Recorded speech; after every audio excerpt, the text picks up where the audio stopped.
రాజకీయాల్లో ఆస్తులు సంపాదించుకున్న వాళ్ళు చూసుంటాం, కానీ ఆయన ఆప్తులు సంపాదించుకున్నారని చెప్పవచ్చు.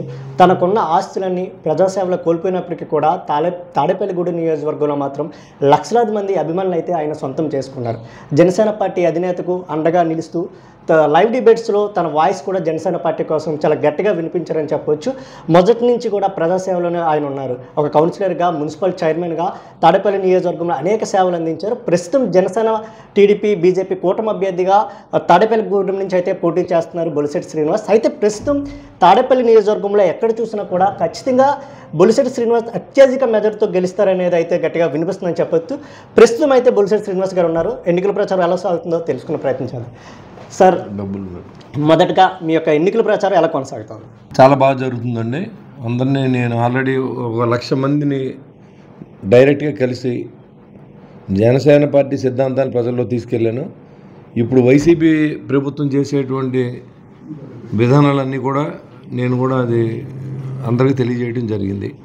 సో జనానికి అర్థమైంది, ఈ ప్రభుత్వం లూటీ చేయడానికే వచ్చింది. లూటీ చేస్తూ ఉన్నారు. ఇసుకలో కానీ, లిక్కర్లో కానీ, లేకపోతే ఎర్రచందనంలో కానీ, లాటరేట్లో కానీ, మట్టిలో కానీ, అన్ని రకాలుగా ల్యాండు, శాండు, వైను, మైన్ అనే సిద్ధాంతాలు దోచుకోవడానికి వచ్చినటువంటి ప్రభుత్వంగా మేము గుర్తించి ప్రజలకు తెలియజేసాం. ప్రజలు కూడా రిసీవ్ చేసుకున్నారు ఈరోజు. కాబట్టి జనసేన పార్టీకి ప్రజాదరణ చాలా బాగుంది. దాంట్లో ఎలాంటి సందేహం లేదు.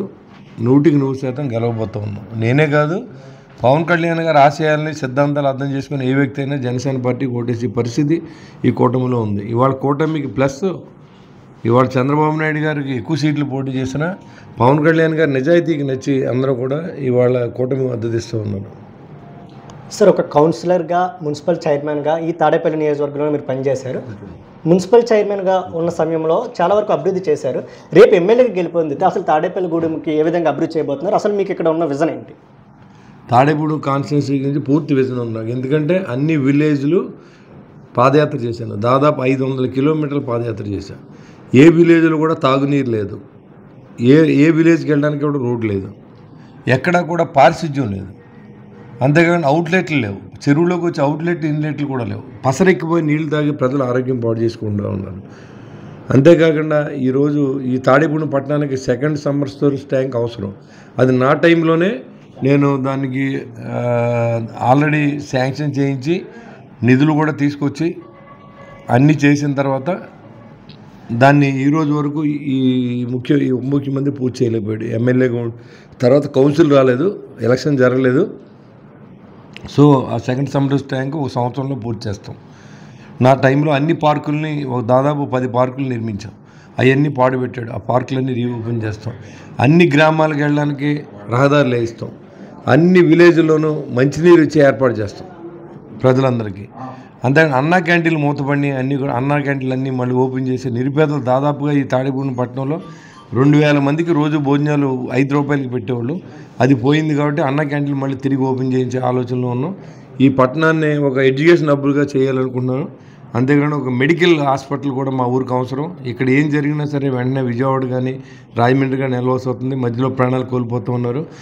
ఆల్రెడీ మాకు నిట్ ఉంది, హార్టికల్చర్ యూనివర్సిటీ ఉంది, దాంతోపాటుగా మెడికల్ కాలేజీ, పాలిటెక్నిక్ కాలేజీ ఉంది. వీటిలో ఒక ఎడ్యుకేషన్ హబ్ చేయాలనేది నా ఆలోచన. నాకు ఏ అవకాశం ముఖ్యమంత్రి గారు ఇచ్చినా నా ఊరు అభివృద్ధి కోసం, నా ప్రజల క్షేమం కోసమే వాడతాను. మీ జనసేన అధినేత పవన్ కళ్యాణ్ నీతిగా, నిజాయితీగా రాజకీయాలు చేయాలని చెప్తూ ఉంటారు. ఇక్కడ మీ ప్రత్యర్థి చూసినట్టయితే ప్రస్తుతం అయితే డిప్యూటీ సీఎం స్థాయిలో ఉన్నారు. ఆర్థిక బలం, అంగబలం, సామాజిక వర్గ బలం కూడా చాలా గట్టిగా ఉంది. ప్రస్తుతం మరి ఏ విధంగా ఢీకొట్టబడుతున్నారు ఆయనకి జనబలం లేదు, ధనబలం ఉంది. ఎందుకంటే అడ్డగోలుగా సంపాదించిన వ్యక్తి ఈ తాడేపూడి పట్టణంలో. రాష్ట్రంలో అత్యంత అవినీతి పడినటువంటి కొట్టు సత్యనారాయణ. కాబట్టి అది అతని బలం కాదు, వాపుని బలుపు అనుకోకూడదు. కాబట్టి అతనికి డెఫినెట్గా ఇక్కడ ఓడిపోతూ ఉన్నాడు.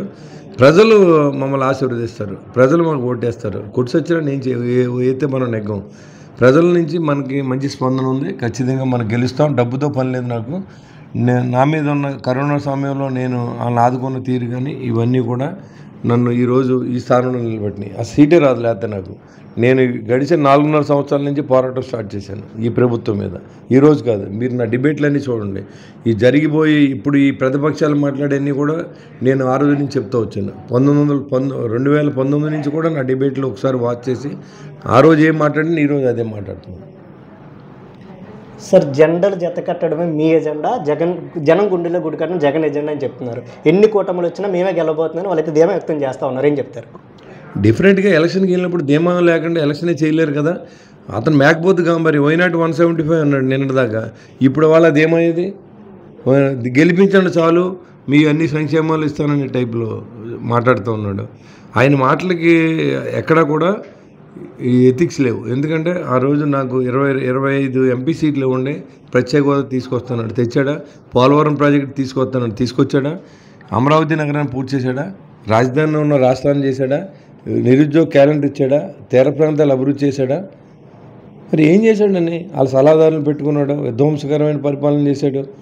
ఇవాళ నవరత్నాల మత్తులో మొత్తం రాష్ట్రాన్ని దోచుకున్న వ్యక్తి. ఇవాళ లిక్కర్ ఎన్ని కేసులు అవుతుందో తెలియదు, ఏ డిపార్ట్మెంట్కి సంబంధం లేదు, అంత క్యాష్ అండ్ క్యారీ వ్యాపారం చేస్తూ ఉన్నారు. ఇదంతా లూటీ జరుగుతుంది, తాడేపల్లి పాలేసి పోతూ ఉందని అందరికీ తెలుసు.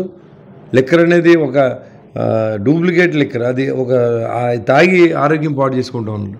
కాబట్టి కర్మలన్నీ కూడా ఈ ఎవరిని వదలవు, ఖచ్చితంగా కర్మ అనుభవించి తీరాలి.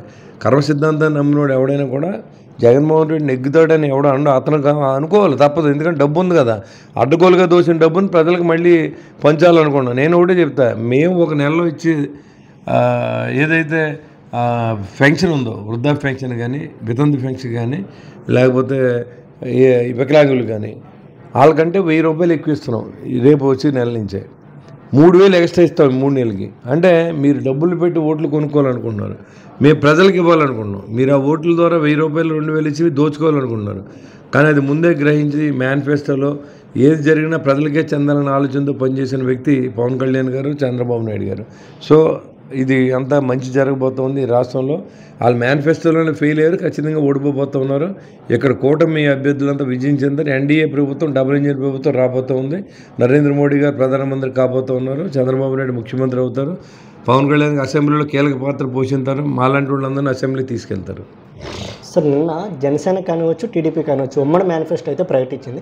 చాలా సంక్షేమ పథకాలు అయితే అందులో మీరు పెట్టడం జరిగింది. కాకపోతే రాష్ట్ర బడ్జెట్ చూసినట్టయితే సంవత్సరానికి 2 లక్షల కోట్లు మాత్రమే. కానీ అవన్నీ అమలు చేయాలంటే 4 లక్షల కోట్లు ఉంటుంది. బాబు మాయ మాటలు నమ్మొద్దంటూ వైసీపీ చెప్తుంది. ఏం చెప్తారు?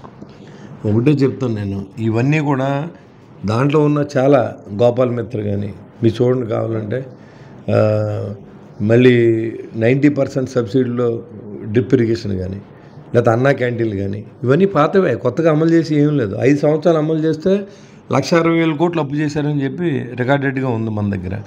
మీరు 5 సంవత్సరాలు మీరు పరిపాలన చేస్తే 11 లక్షలు 12 లక్షల కోట్లు అప్పు చేశారు. నేను ఎలా చెప్తానంటే, సంపద సృష్టించి సంక్షేమం చేయాలనేది మా సిద్ధాంతం. అది ఎలాగంటే, ఇవాళ పోలవరం ప్రాజెక్టు పూర్తి చేస్తాం, దానివల్ల కొన్ని లక్షల యూనిట్లకి బిల్లులు కట్టవలసిన అవసరం లేదు. రైతాంగం అంతా కూడా త్రూ కెనాల్ ద్వారా నీరు పెట్టుకోవడం వల్ల ఈ కరెంటు మన బిల్లు కట్టక్కర్లేదు. కాబట్టి ఆ డబ్బునంతా కూడా తీసుకెళ్ళి పేద సంక్షేమానికి వాడతాం. ఈ బయట రాష్ట్రాలకి మనకు కరెంట్ అమ్మే పరిస్థితి మనకు వస్తుంది పోలవరం ప్రాజెక్టు వస్తే. రెండోది అంటే అమరావతి నగరాన్ని ఖచ్చితంగా పూర్తి చేస్తాం. పూర్తి చేసినప్పుడు అది హైదరాబాద్ తరహా నగరం కంటే బాగా చేయాలనే ఉద్దేశంతో 30,000 ఎకరాలను తీసుకున్న విషయం మీకు తెలుసు. చాలా ఐటీ కంపెనీలు రాబోతూ ఉన్నాయి. మరి దానికి ఒక విజన్ ఉన్న నాయకుడు పవన్ కళ్యాణ్ గారు, చంద్రబాబు గారు కూడా. ఆ అమరావతిని మనం అభివృద్ధి చేసినప్పుడు ఖచ్చితంగా మనకి ఇన్కమ్ సోర్సెస్ పెరుగుతాయి. ఆ డబ్బు కూడా సంక్షేమానికి వాడతాం. ఇవాళ మన టూరిజం మీద దృష్టి పెట్టలేదు. మనకి 950 కిలోమీటర్లు తీర ప్రాంతం ఉంది. అది గుజరాత్కు ఉంది, తర్వాత మనకు ఉంది. అలాంటి తీర ప్రాంతాన్ని అభివృద్ధి చేసుకుని మనం ఎంటర్టైన్మెంట్ పార్క్స్ కడతాం, లేకపోతే అక్కడ బోల్డ్ అంత ప్లాట్ఫామ్స్ సీన్ మనం వాడుకోవచ్చు. ఎందుకంటే ఇప్పుడు ఇవాళన్నీ కూడా థాయిలాండ్, మలేషియా, సింగపూర్, మారిషస్ కానీ ఇంకా చాలా పెద్ద పెద్ద కంట్రీలన్నీ కూడా ఇవాళ టూరిజం మీద టూరిజాన్ని మనం ఆకర్షించే విధంగా తీర ప్రాంతాలు అభివృద్ధి చేసుకుని మనం అభివృద్ధి చేస్తాం. అంతేకాకుండా మీ సలహాదారులకు ఏదైతే దాదాపు 680 కోట్లు ఇచ్చారని చెప్తా ఉన్నారు జీతాల కింద, ఈ 680 కోట్లు కూడా సంక్షేమానికి ఖర్చు పెడతాం. మీరు ఏదైతే సివిల్ సప్లైస్ వెహికల్స్ కొండకు 675 కోట్లు ఖర్చు పెట్టారు, ఈ 675 కూడా సంక్షేమానికి ఖర్చు పెడతాం. మీ దోబరా ఖర్చులు, మీ పేపర్కి ఇచ్చే యాడ్లు, మీ టీవీలకి ఇచ్చే యాడ్లు, ఇవన్నీ కూడా సంక్షేమానికి ఖర్చు పెడతాం. మీకు అర్థమవుతుంది కదా క్లియర్గా ఎలా ఇవ్వగలం అనేది. ఎన్ని రకాలుగా వాళ్ళ డబ్బులు వెచ్చలవిడికి ఖర్చు పెట్టారు, వెచ్చలవిడి దోచుకున్నారు. ఇప్పుడు ఆ డబ్బులన్నీ కూడా సంక్షేమానికి ఖర్చు పెడతాం. అంతేగాని అప్పులు చేసి చేయవలసిన అవసరం లేదు. దానికి అన్ని క్యాలిక్యులేటెడ్ పర్సన్స్ ఉన్నారు, ఖచ్చితంగా క్యాలిక్యులేట్ చేసి మనం పేద ప్రజల సంక్షేమం చేసిస్తాం. అభివృద్ధి కూడా సమాంతరంగా ఉంటుందని చెప్పి మీకు తెలియజేస్తున్నాం. ఇక్కడ మీరు చూసినట్టయితే జనసేన పార్టీలో చాలా క్రియాశీలకంగా వ్యవహరించే వ్యక్తి మీరు.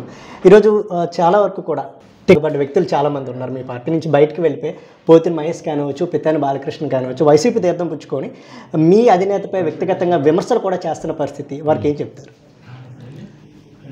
టికెట్ రాకపోతే నేను కూడా ఒకటి చెప్పాను. నేనేం చెప్పాను మీరు విని ఉంటారు. ఒక ఇంటర్వ్యూ చేసి మీకేననుకో ఎవరో వచ్చారు, నాది ఆర్ మీడియా ఎవరో వచ్చారు.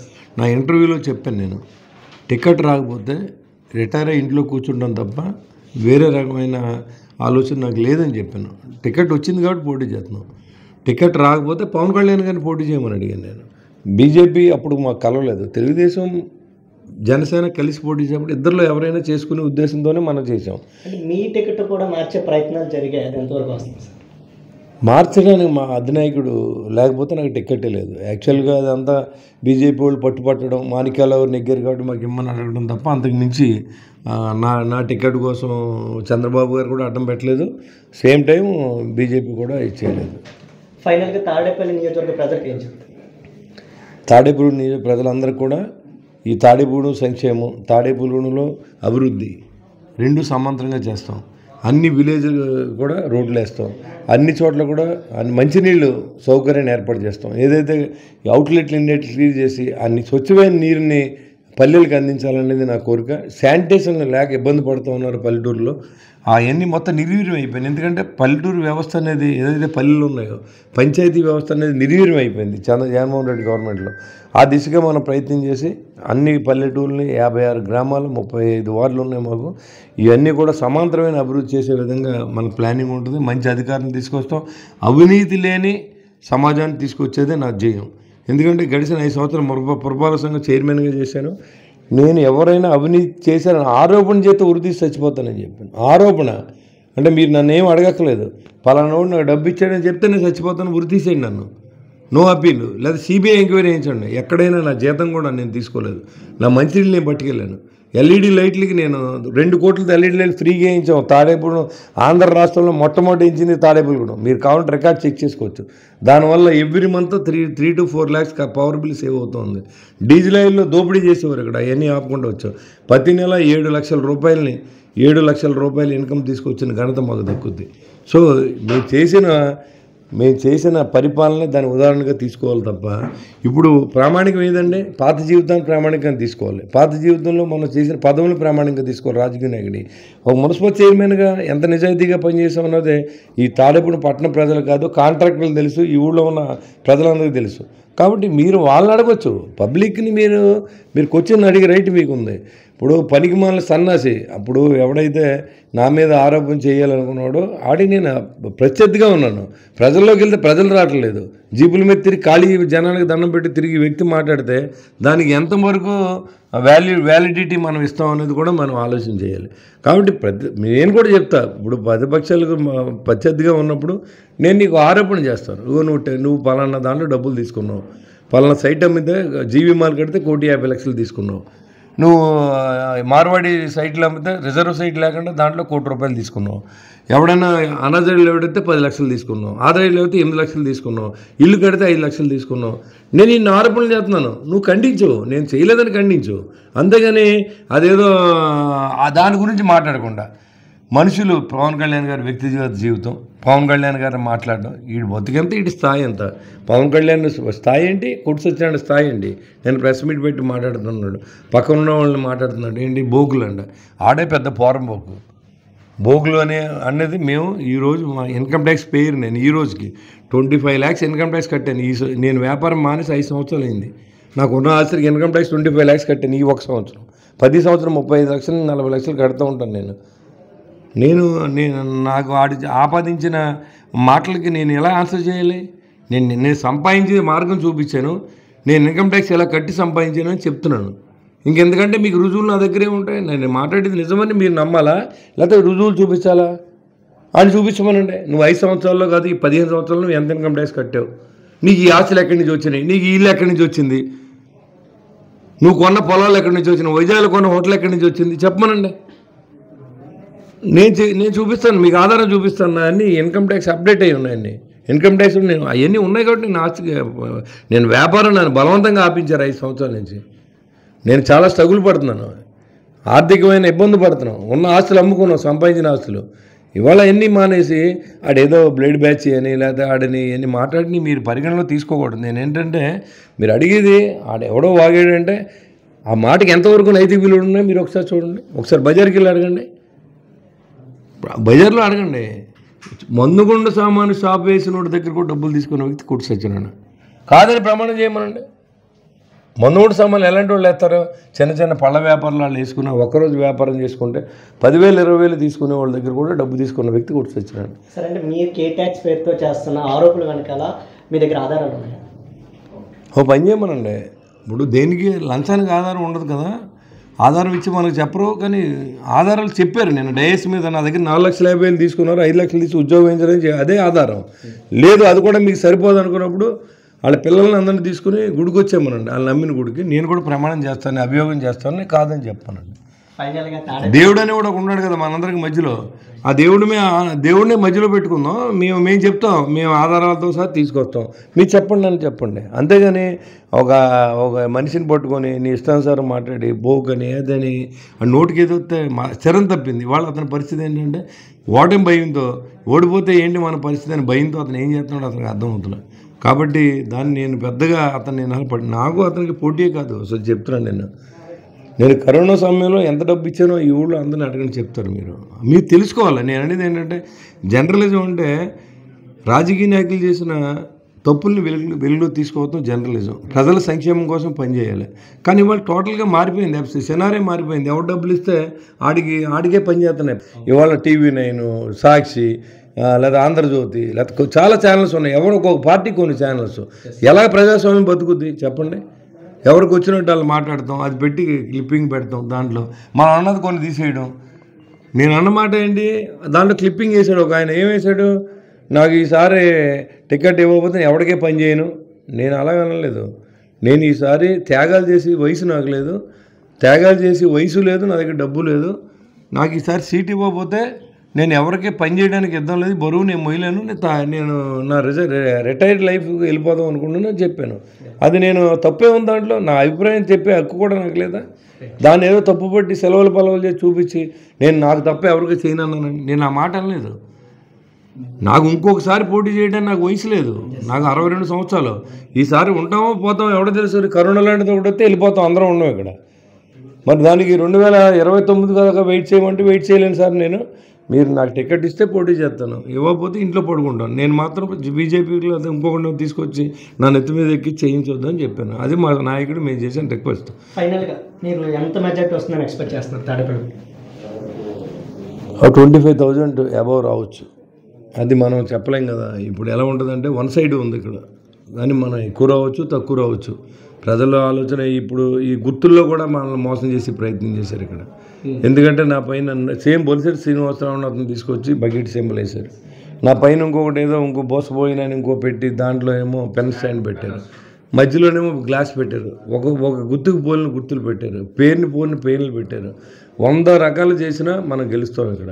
ఈ తాడేపూడిలో విలక్షణమైన తీర్పిస్తారు ప్రజలు. ఎందుకంటే 2014 సంవత్సరంలో కమలం గుర్తుకు ఓటేసి గెలిపించేది తాడేపూడిలో. కమలం గుర్తుకు తెలియని చోట సైకిల్ లేదా ఇంకో గుర్తించారు, కానీ కమలం గుర్తు ఇక్కడ గుర్తింపు లేదు. ఫస్ట్ టైం 2014 గెలిపించారు. ఇక్కడ గ్లాస్ గెలుస్తుంది. అంతకుముందు ప్రజారాజ్యాన్ని గెలిపించారు. ఇవన్నీ మీకు తెలియని ఏం కాదు. సో ఏంటంటే అతని వృత్తి ఏంటి, అతని ప్రవృత్తి ఏంటి బయట కూడా మీరు తెలుసుకోమంటున్నాను. దయించి నేను అనేది ఏంటంటే 2 పార్టీలను ఇంటర్వ్యూ చేస్తారు, 100 మంది నాయకులు ఇంటర్వ్యూ చేస్తారు. అది మీరు మీ అవసరం, ఏంటంటే మీ వృత్తి. అది మీ వృత్తిని శంకించట్లేదు. కానీ మనం అడిగి క్వశ్చన్స్ ఎలా ఉండాలంటే ప్రజా ఉపకారంగా ఉండాలి తప్ప దాని ఏదో ఆడెవడో అసలు నా ముందు మాట్లాడే అర్హత లేదు. ఆడు నా ముందు మాట్లాడే అర్హత లేదు. నేను ఎవరి దగ్గర చేయి చాపలేదు ఈ రోజు వరకు. ఇలా ఇచ్చేది తప్ప ఎవరి దగ్గర చేయి డబ్బు తీసుకోవడం నాకు తెలియదు. నేను కష్టపడి సంపాదించిన ఆస్తులన్నీ ప్రజల కోసం పెట్టా. ఈవిడ చిన్నపిల్లలను అడిగితే చెప్తాడు నా గురించి. అది నేను సంపాదించుకోవాలి. మనం పోతే 10 మంది మనం కూడా తీసుకెళ్ళి ఆలోచనలో బతికి వ్యక్తిని నేను. అంతే తప్ప ఎవడు పడతాడు మాటలంటే ఆ మాటలు పడటానికి నేను ఎప్పుడు సిద్ధంగా లేను. నేను నేను ఇంకోటంటే నేను ఊరుకోను. నేను రాజకీయాలే చేస్తాను. రాజకీయం దొంగ రాజకీయం చేయడం లేకపోతే వెనకాల నుంచి పడవడం నాకు అలవాట్లేదు. స్ట్రైట్గా ఉంటాం, స్ట్రైట్గానే ప్రజల్లోకి వెళ్తాం. ప్రజలు ఓట్లు వేస్తే గెలుస్తాం. గెలిచిన తర్వాత ప్రజల కోసమే పనిచేస్తాం. ప్రజల కోసమే పనిచేస్తాం. నా కుటుంబం కోసం పనిచేయనని ప్రమాణం చేసి నేను ఈరోజు కూడా మీ టీవీ ముందు చేస్తున్నాను. నాకు అవసరం లేదు, అయినా చేస్తున్నాను. నాకు ఓటేస్తే ఆ ప్రజల కోసమే చచ్చిపోతాం తప్ప నా కుటుంబం కోసం అన్ని అరేంజ్మెంట్స్ చేసుకున్నాం. మేము తింటాకి ఉంటాకి మా కుటుంబానికి ఎలాంటి ఇబ్బంది లేదు. మా లైఫ్ టైం మేము తింటాకి ఉంటాకి.